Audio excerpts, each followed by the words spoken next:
Gluži kā krēlis augļaņā vienā, mēs esam bezvaņi pavadienā.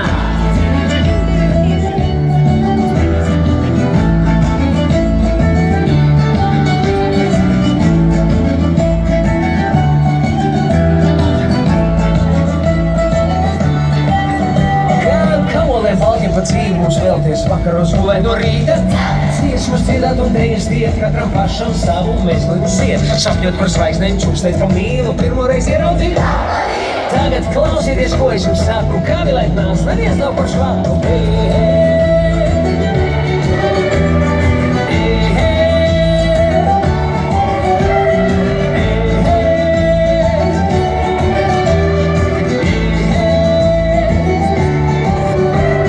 Laikam ar dzirdi man galīgi švaki, nedzirdi, ko tu man saki?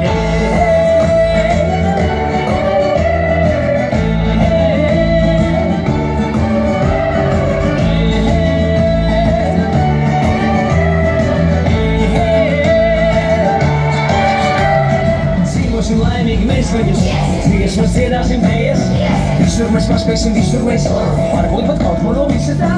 Tagad balsojam, kurš var? Vienbalsīgi, ko vēl kas var?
Stadionā Londonā turpinās futbola spēles starp Latvijas valstsīm un slaveno klubu Chelsea. Mūsu uzbrucējs vēl ir Šabala ar bumbu pretī noteikumu pārkāpums būs zeltnā kartīte. Nē, nav tiesnesis tomēr pažēlo mājinieku aizsargu. Pirmo reizi mūsu komandai tik spēcīgs uzbrucējs sastāvs. Nu, gadus 10 noteikti mums tāds nav bijis. Spēlētāju maiņa mājinieku komandā pēc vienēlas traumas laukumā nāk Chelsea komandas kapteinis centrais sargs Džons Terry. Seko tāla piespēlē uz priekšu bumba. Sauņā saspadot bumbu tālāk Mārija Verpakovs.